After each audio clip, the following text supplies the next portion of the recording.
복된 소식 아름다운 소리 AM 1590kHz 시카고 기독교 방송입니다.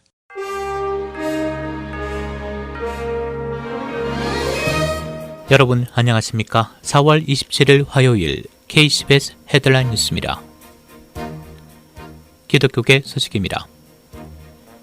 미국 종교의 자유가 위기에 놓이고 수정헌법 1조까지 위협받고 있다고 저명한 법률학자가 주장했습니다.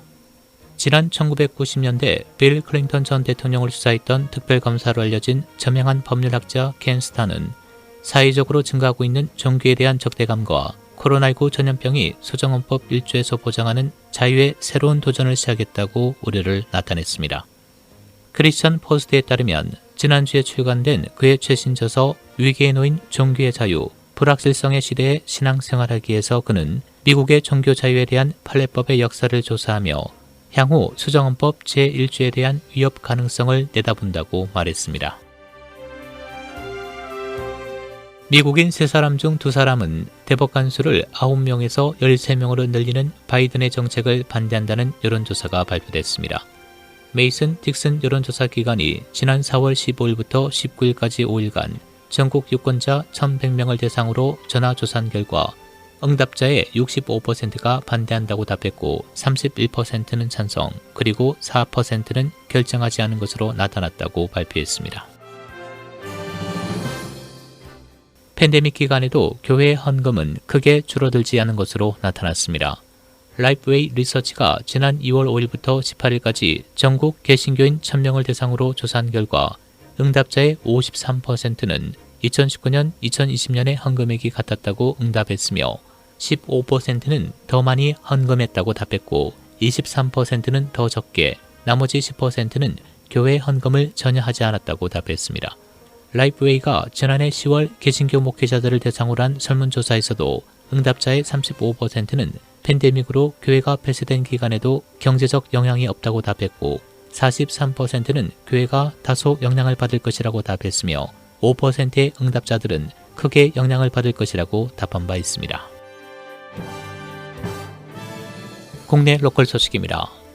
질병통제예방센터가 오늘 실외 마스크 착용 지침을 업데이트하고 발표할 예정이라고 언론이 보도했습니다.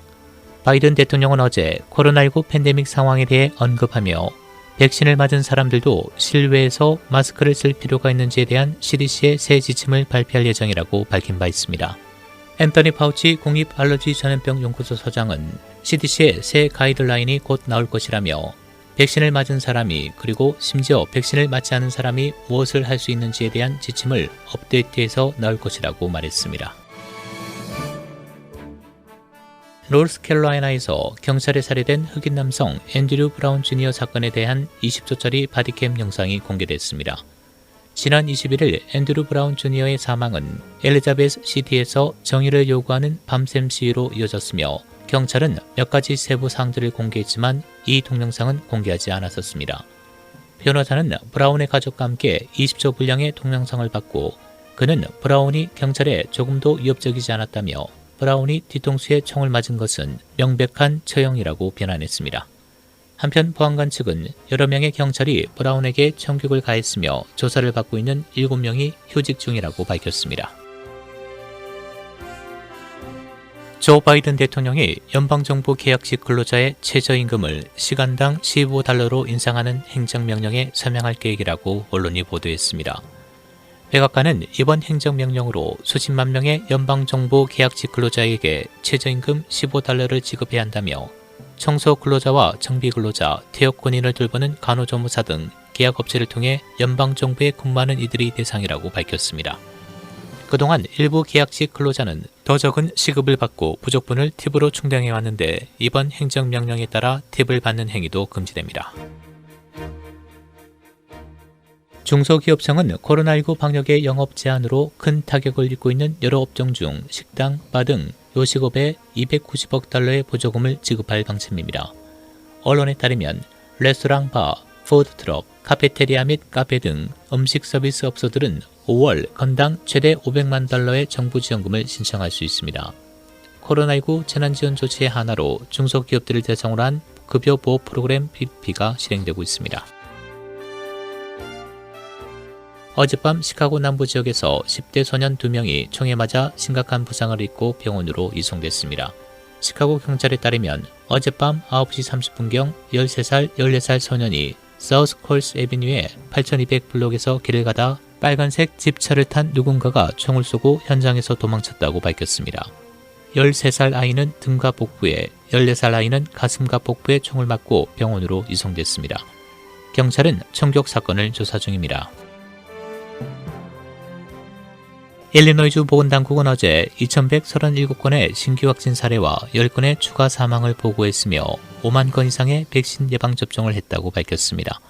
현재 주 누적 확진자는 132만 3,170명, 누적 사망자는 2만 4,150명을 기록하고 있습니다. 주 전체 양성률은 3.5%를 유지하고 있습니다. 주 보건당국은 하루 5만 512개의 백신을 접종했다고 보고했으며 7일간 평균 백신 접종은 10만 5,873회분입니다. 국제 소식입니다.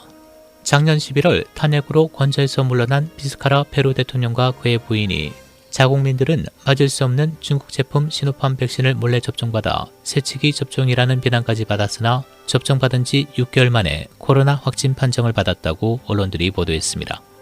언론은 페루에서 새치기 접종으로 논란이 된 사람들은 비스카라 전 대통령뿐만 아니라 외교부 장관과 보건장관 등 고위 공직자들도 시노팜 백신을 맞은 사실이 드러나 줄줄이 경질됐습니다. 한국 내 코로나19 신규 확진자 512명으로 집계됐습니다. 백신 수급 다각화를 위해 문재인 대통령은 오늘 노바백스 회장을 만나 신속한 허가와 기술 이전 연장을 논의했습니다. 일본 정부가 올해 내놓은 외교 청사에서 독도가 일본의 영토라는 억지 주장을 이어갔습니다. 올해 1월 일본 정부의 위안부 피해자 배상 책임을 인정한 한국 법원의 판결에 대해선 국제법 위반이라고 주장했습니다. 날씨입니다. 오늘은 낮 기온이 80도대로 오른 대체로 따뜻한 흐린 날씨 보이겠고 일부 맑은 지역이 있겠으며 늦은 밤부터는 비도 내리겠습니다. 오늘 낮 최고 기온 83도, 밤 최저 기온 60도, 수요일인 내일은 오전에 흐리다 오후 들어 비가 내리겠습니다. 내일 낮 최고 기온 66도, 밤 최저 기온 49도입니다. 지금까지 KCBS 뉴스 박상준이었습니다.